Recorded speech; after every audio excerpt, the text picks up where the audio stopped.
Hey guys, welcome back to the Whimsical Workshop. In this video I'm going to be making our Hoppy Spring pillow. This is a pattern available on our website. I will leave a link for it down below. But I hope you come along on the adventure as I go over basic fusible applique, finishing stitches, and just how to make this super cute little pillow. The fabrics are Hippity Hoppity from Benartex, and I think we're ready to get started.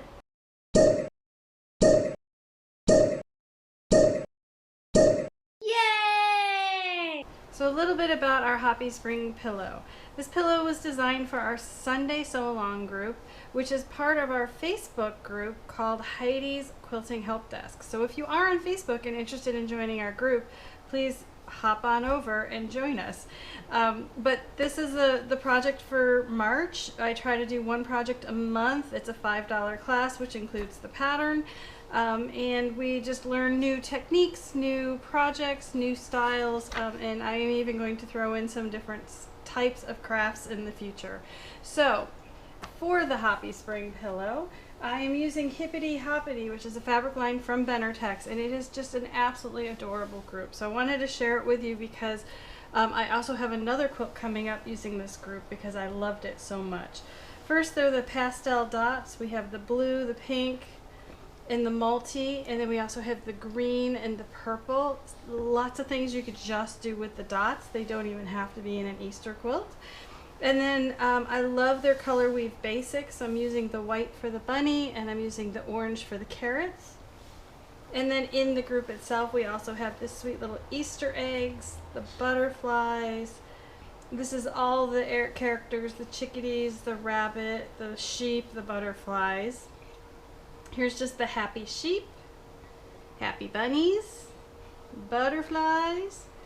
Again, all the animals this time on a yellow ground, and then we're back to basics. So this little pillow uses a lot of different fabrics. Now, if you wanted to make this cute patchwork pillow and didn't want to make it Easter, you could use any kind of fabrics you want. You could leave off the applique and just have a scrappy looking pillow. There's a lot of versatility in here, so don't get hung up on just Mr. Bunny on the front. So I'm going to go ahead, I'm going to get everything cut, and then I'm going to go over how to do the fusible applique, how to piece the top together, which should be super easy, and then how to create the pillow itself. So let's get going. Alright, so we have all the pieces cut for the pillow. So the next step is to do the applique, and I usually do my applique on my Cricut and have the Cricut cutter do the cutting. But I thought for this video I would do the traditional method because it's been a while since I showed you guys how I do that. So here is my method for prepping and cutting my fusible applique. First, I used Sharpie ultrafine point marker. It doesn't smear. It's the same thickness as the print line as well as the same thickness as my scissor blade. And I just go ahead and I trace all my shapes following the drawing. And I'm using Hot Fix adhesive for this project. I like that one, I like Heat and Bond, I like Trans Web. This is a permanent adhesive and I really like how it works on the Cricut, so I have a lot of it right now. And then when I trace my shape, I also write the notes on here. So I know it's a carrot and it's fabric B. And that's so that I know what it is and what color fabric I'm supposed to be using. And this says trace 2, so I'm going to go ahead and trace 2. And so that is how I'm going to go through all of these templates, and I'm going to just speed that part up for you guys. But when you have to draw, if you struggle with drawing a straight line, when you draw something, look at where you're headed.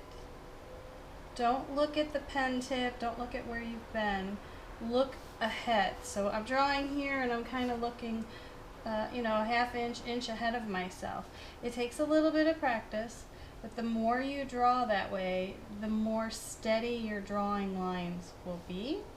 It also is a really cool trick to draw a straight line. So if you just want to draw a straight line, I want to go here, I'm just going to look at where I'm going and my pen will just follow and you'll see how straight that line looks.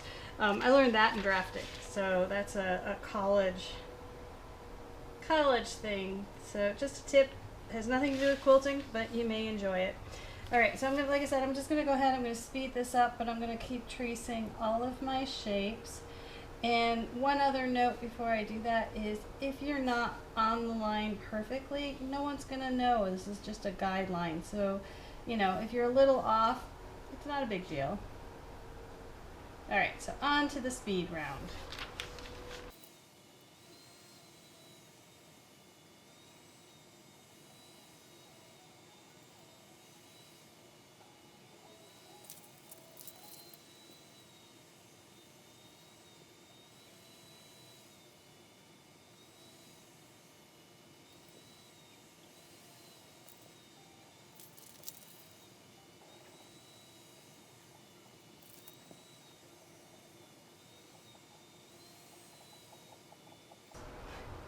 Now that we have everything traced, I'm going to roughly cut it out outside the drawn lines.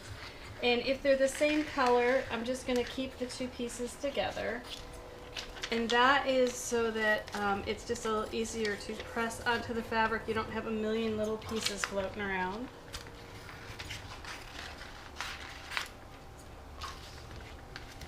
And to save these bigger scrap pieces, I keep them in a Ziploc bag under my ironing board.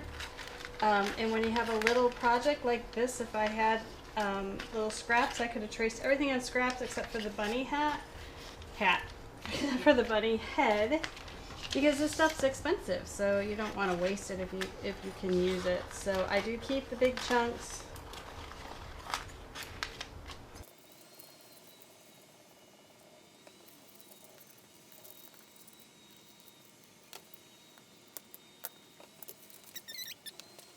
So then what I do is I lay out my fabrics by letter. So this is A, and so I know I have this guy, that's my A. B, and I just lay the pieces on top, and then I'll take the whole stack over to the ironing board, and they're all in order. I usually will do it right with the fabric wrong side up, so I make sure I don't press it on the right side. But for today, we're just gonna hope I don't make that mistake. And then her little eyes are O. So then I'm going to take these over to the ironing board, and I'm going to iron them onto the wrong side of the fabric, and then I'll be back. Alright, so once we have all our shapes traced, I went ahead and I cut them on the drawn line. So that's this guy's the last one to cut. And the reason you cut them outside the drawn line and press them on the fabric and then cut them on the drawn line is it'll seal your edges in glue, decreasing your fraying. If you, however you finish the edges, you may have fraying. We're going to finish all these with a blanket stitch, so that's not a big deal. But I wanted to show you how I cut. And I know that sounds kind of weird, but when I'm cutting my shapes, they're way back here in the back of the scissor. I don't cut at the tip of the scissor. The further back you have it in your scissors, the more control you have of how you cut things. So if you cut and you're down here, it is much harder to control it versus if you cut here. Now the other thing I do is I rotate the fabric into the scissors. I'm not rotating the scissors around the shape. What I mean by that is I'm not doing this, moving my arm to move my scissors. I hold my scissors in one spot and I rotate the fabric into the scissor cut. If you're not doing either of those things, you may have rougher cuts. And I just like to show people that that's a way to cut, to have nice smooth edges without jaggeds and hairs and stuff. So that's cutting 101 for you. So now that we have all our shapes cut, we need to put our background together. So in the pattern, the first thing we need to do is make our backgrounds for our appliques. So the first thing is these purple strips right here and here.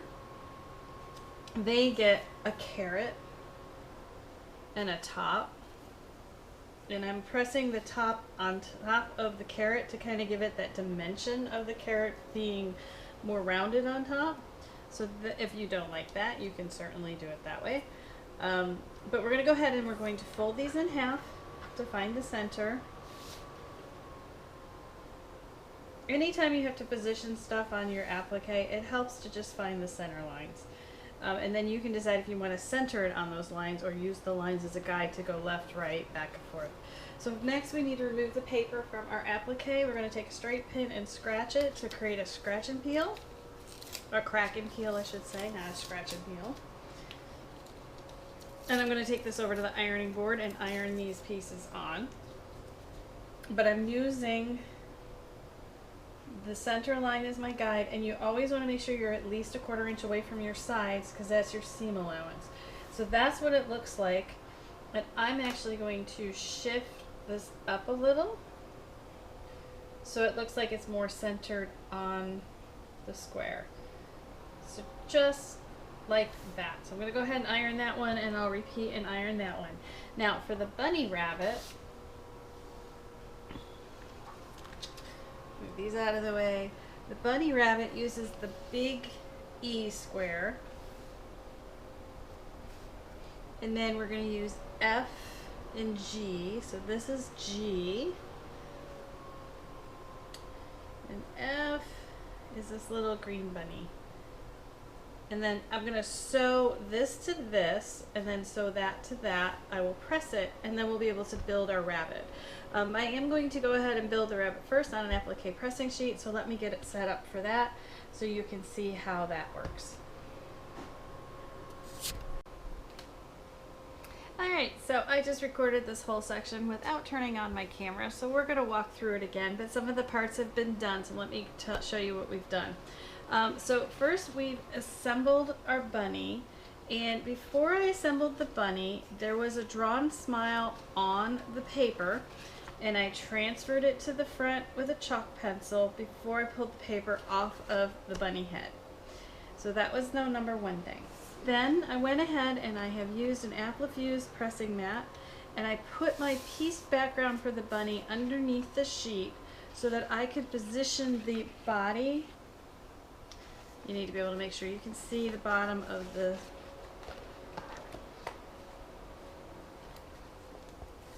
okay, there we go. So when we assembled this, we put the body so that it would be about 1/8 of an inch from this bottom, because we want to catch that in the seam, and we wanted to make sure the ears were not going to overlap the top. And we've assembled the bunny head and the bunny body. Then to do these insert ears, you want to make sure that the bottom of the ear kind of goes in line. If you were to pretend to draw a line here to create the head of the rabbit, that base should sit right there. And same here. So we've ironed the bunny head together. Now we're ready to put her on the background. And again, we want this body 1/8 of an inch from the bottom so that it gets caught in the 1/4 inch seam. And you want to make sure it's centered from left to right, which we've got. And then we're ready to press the whole thing onto the background. Okay, so then once we have our bunny block, we're done with that. The next thing I did is I made the Easter egg on the mat. That way, if any of these stripes were going past the shell of the egg, I could trim them up even with the shell of the egg, and it would make it look nice and clean. And then we take our egg and we're going to press that onto this background, again in the center, making sure we're not 1/4 inch away from, making sure we are more than 1/4 inch away from all 4 sides. And we're going to press that into place.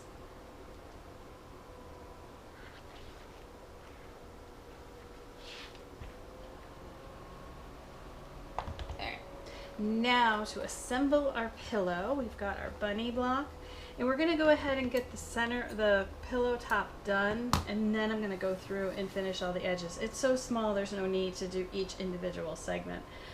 So the bunny goes first, and then we're going to put this guy with these. The eggs go at the bottom, and this little pink piece with the bunny goes there. And then we're going to use the carrot on this side, and the carrot on this side, and the yellow square there, and the bunny goes there.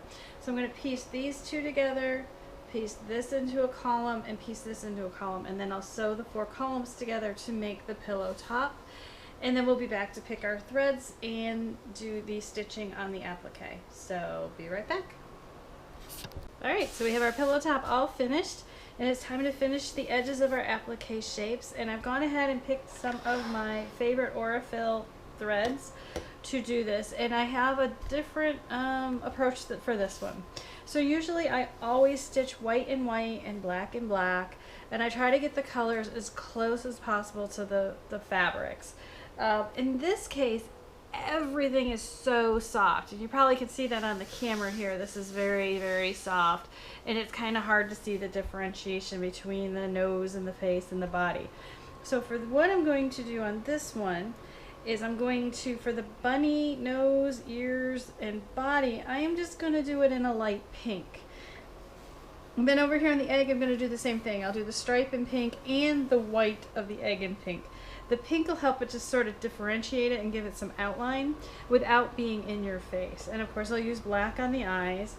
And then for the other appliques, I'm actually going to go with just a hair darker than what the fabric is to kind of outline it and really make it pop. So like this dull, darker blue will actually just outline that stripe. Same thing with the carrot. I'm using this bright orange versus a pastel orange.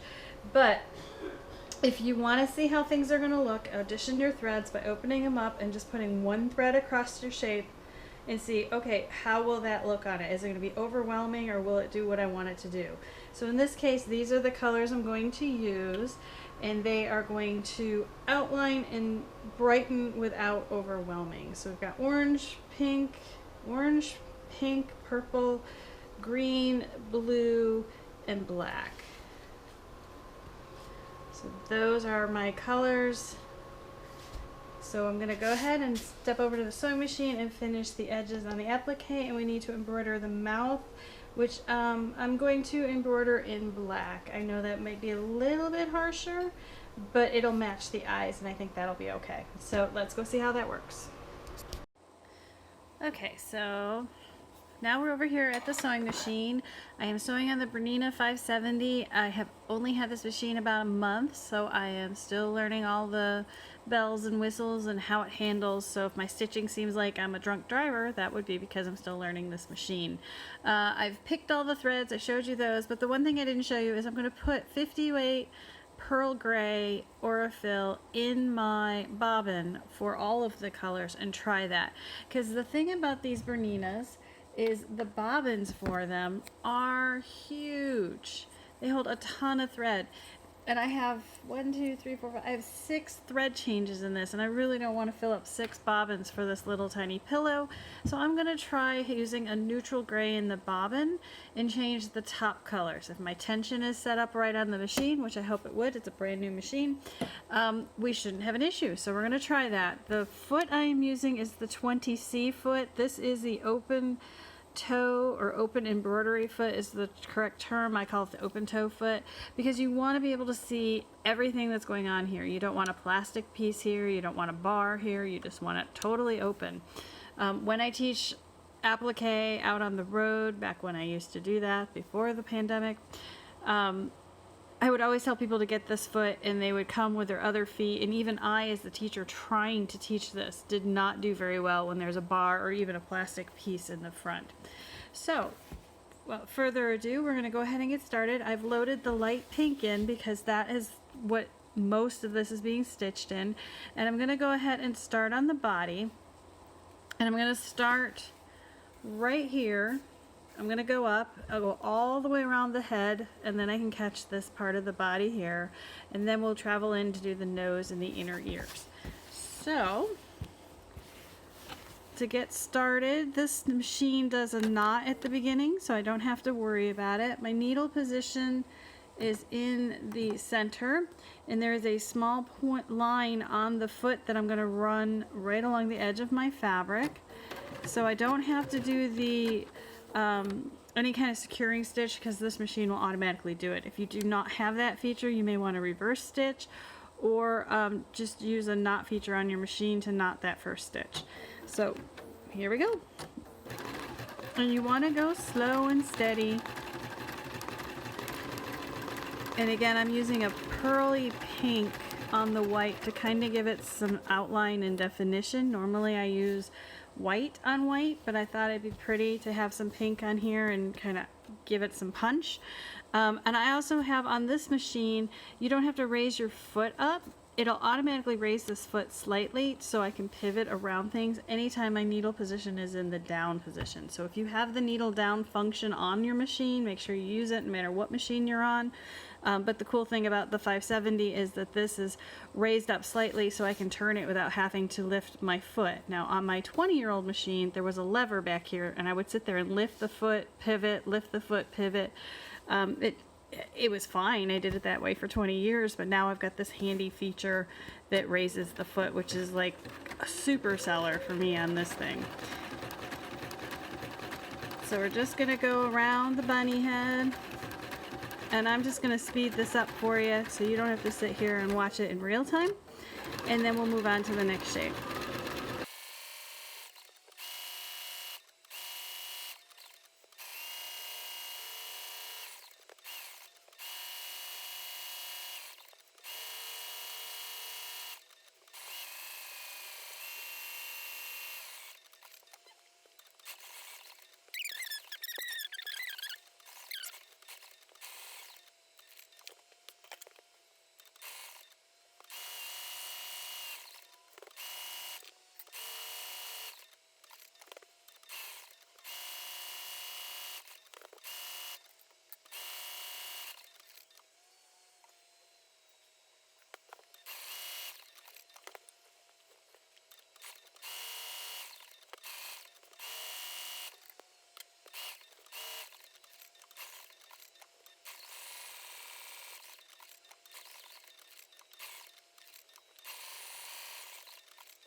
So there is all of the pink sewn on. So we're going to move on to the, I think I'm going to do the orange next. And you know, this worked just fine using the gray in the back and the pink on the top. You do not see it. So, you know, kudos. I would expect that on a very expensive sewing machine. But I'm always thrilled when things like that work out for me. Alright, so on from the pink to the orange, and it definitely, not having to change the bobbin every time is a huge time saver when you have a bunch of thread changes. I would have to say before, you know, about a month ago, I would not have even thought to do that. I felt top and bobbin should be the same, but I've since learned a lot more about thread because I'm an Aurifilosopher, which means that I can come to your group or guild and give you a lecture all about Aurifil and how it's made, which is a really, really nice thread. I use it all the time. So if you want more information on that, you can go to my website, thewhimsicalworkshop.com. I'll put a link below, and I can come visit you and talk about threads, which is kind of cool. Alright, so my camera died over there before I finished my little mouth, but now I've got it done. That is the sticks, that is the number 6 stitch. It is the triple stitch if you're not using a Bernina. It just gives my bunny a little bit of character. So we've got everything sewn and stitched. I love how the orange came out over here. It really helps that carrot pop. The green is really good. The blue is a little darker than I would have liked, but the purple, pink, everything else worked out great. So I can live with the blue. I'm not going to take that out. So the next step is to make it into a pillow. So we're going to do that by laying the backing on top of the pillow. I love using these Wonder Clips. I'll put a link for them below, but it saves me from being stabbed with my needles 1,000 times. And I'm just going to go around and clip all the edges. I'm going to sew all the way around and leave a 4 to 5 inch opening for, well, no, I gotta hand sew it, let's be honest. 3 to 4 inch opening for turning and stuffing. And I usually do that at the bottom of the pillow, but I do not want to do it where the bunny is. So if I'm leaving it open, I'm going to do it from here to here. So to do that, I'm going to use different Wonder Clips to mark where I want to keep the opening, and then I'll use the fat ones all the way around. So we will get it clipped and sewn, and we will get it ready for stuffing. So here is the pillow front and back sewn together. We're going to go through that opening and just turn it right side out. And I'm going to fill it with some polyfill and hand stitch that opening closed. I use a ladder stitch to do that so you can't see the stitches. And I have done a video on that, so I will make sure I put that link below for the ladder stitch. But this is just like a super fun, super easy, super cute Easter pillow. And there's what it looks like before it's stuffed. The pillow all finished. I went ahead and I stuffed it with polyfill and I stitched the bottom closed using a ladder stitch. But I hope you've enjoyed this quick and easy little Halloween. I don't know what season it is. I hope you've enjoyed this quick and easy Hoppy Spring pillow. This is a pattern available on our website. I'll leave a link for that below.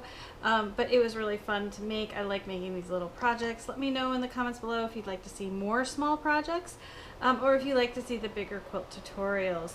As always, I thank you for watching.